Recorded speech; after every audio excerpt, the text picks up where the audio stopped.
Let's look at the top 5 things that go wrong when people light birch bark.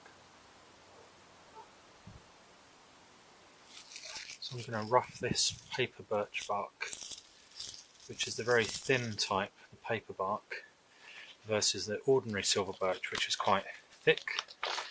So I'm going to rough this up in my hands, try and catch any crumbs that might fall, until it's a shredded consistency. Take my firesteel.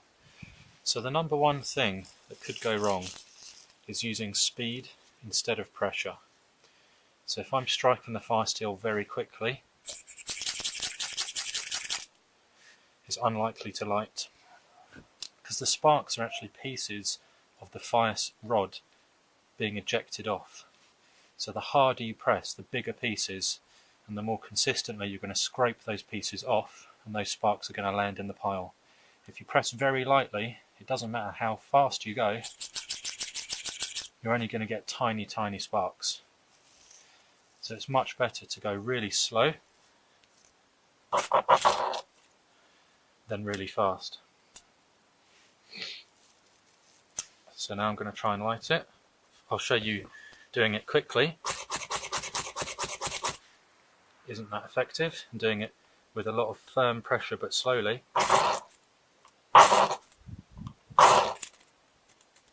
is much more effective.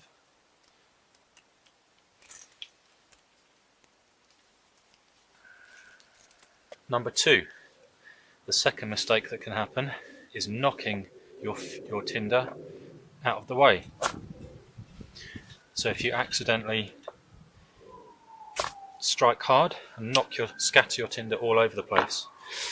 So the problem with that is your sparks are falling in a very precise area, sort of a circle like this. Whereas if your tinder is scattered over a large area, they're not going to catch the sparks. So you want all your tinder collected into a small area.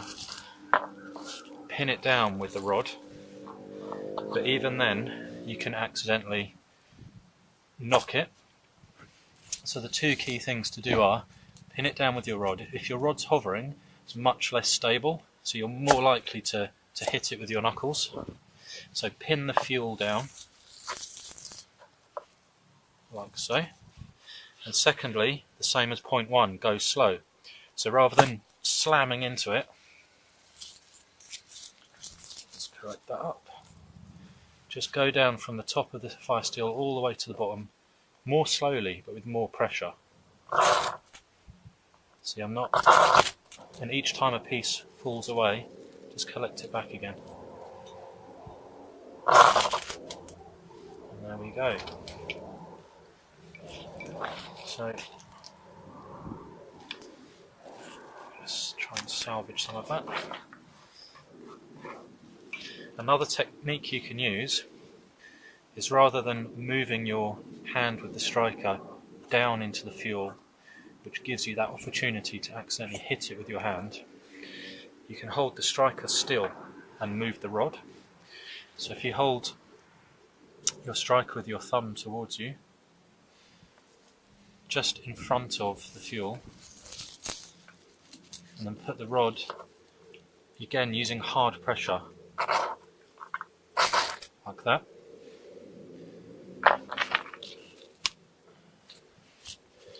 It then means that your hand that's closest to the fuel is not moving, it's stationary.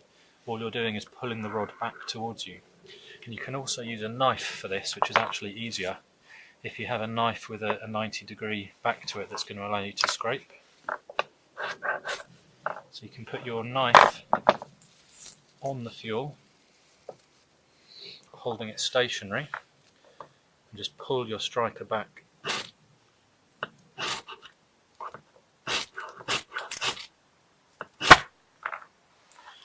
So you can use either the knife blade or the striker itself. So just to go over those 3 different techniques again. So number 1 is gather your fuel into a small bunch and pin it. So press the firesteel down into it rather than hovering. Number 2 is to go slow with pressure rather than fast. And number 3 is to hold the striker still sideways whilst pulling the rod towards you.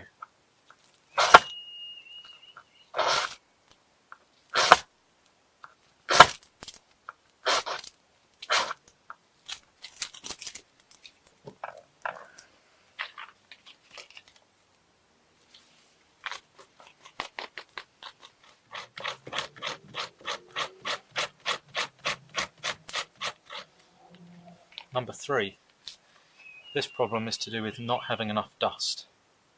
So this problem is related to the firm, ordinary silver birch bark rather than the paper bark, because this paper bark is quite easy to rough up. So with this firm bark you need to scrape some dust. And the problem is, if you only have that much dust, it's less likely to catch a spark.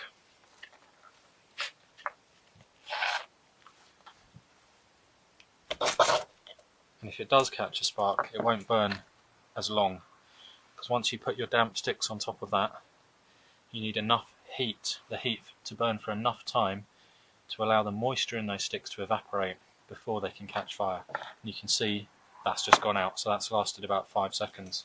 So the key to this is simply to get more dust. So let's have a go at that now.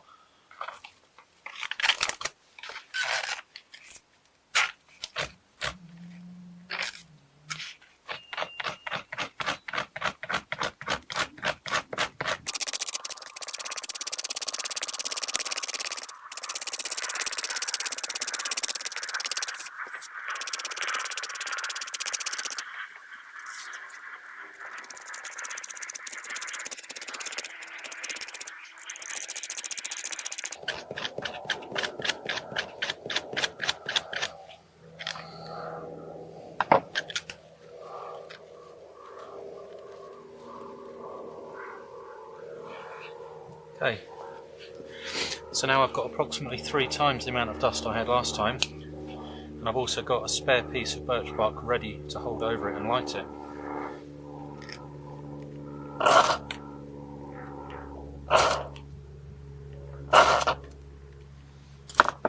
So now I can hold this one and get that lit before I get my sticks on. And that's going to burn for a much longer time, which is going to allow the evaporation of moisture in the sticks before they can actually combust. And even dry seasoned wood is going to be about 20% of its weight will be water. So you do need that time to evaporate and dry off.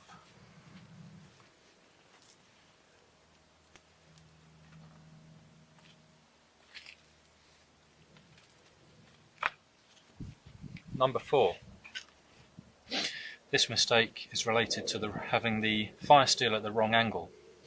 So because the sparks are parts of the fire steel coming off, the angle at which you scrape determines where the sparks are going to fall. So if I have my fire steel horizontal, or more horizontal, the sparks are likely to come off in this direction. So they probably won't land directly in front at the foot of the fire steel, they'll probably go a little distance away. So they're sort of, in fact you can see the burn mark, so the fire steel's here, and the burnt wood is here, and some of the sparks went here. So if my fuel was here, that's not optimal. So what you want to do to correct that is just raise the angle. So now my spark's going to fall directly down onto my fuel. And you can immediately see the difference. So before some sparks were going here, most of them were landing here, and none were going here. And now that my rod's vertical, they're all going here. So it's going to make it much more efficient. So strike in the direction where your fuel is.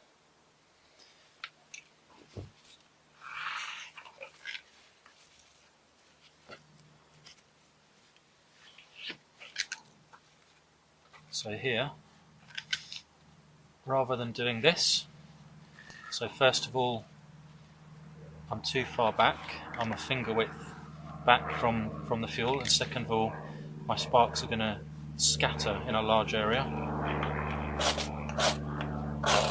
Even if I really try, oh, there you go, I lit that.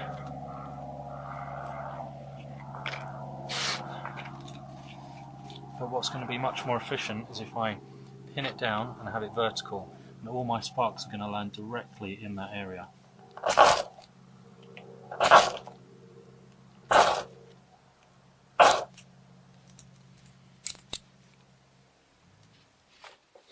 Number 5. The final problem that I want to cover is lack of persistence.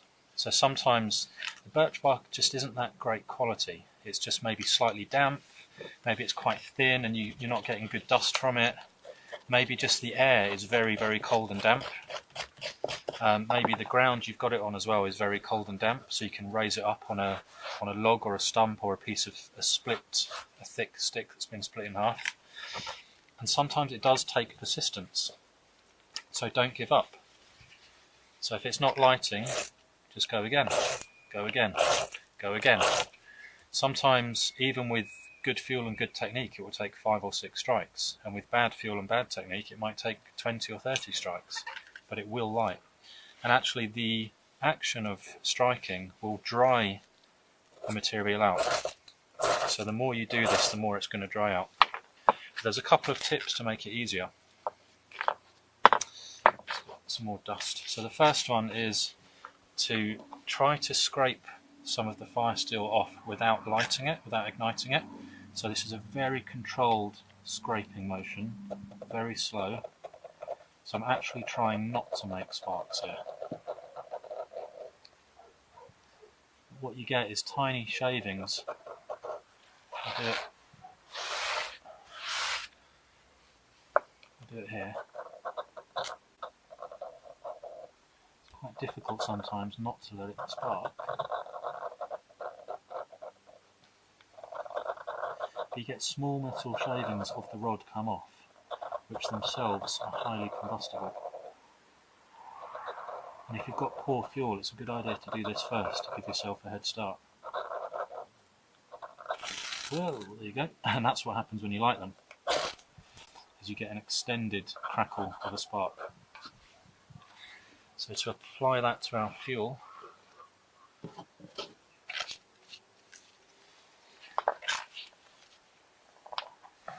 I'm going to do some slow scrapes first, trying not to spark, which is harder than it sounds sometimes. Get some of those nice shavings in there.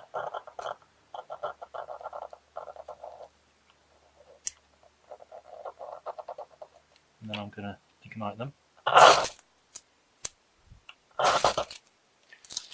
And that just helps to give you a little boost. And the second tip regarding persistence is to do an aggressive multiple strike.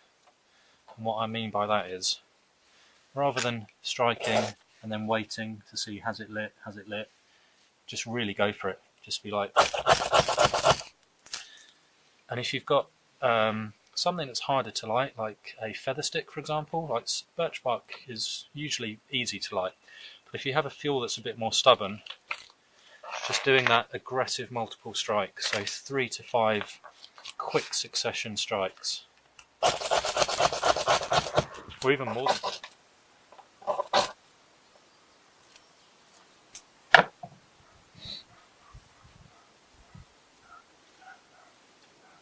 Hope that video was useful to you, and that you can do lots of practice and get lighting your own birch bark.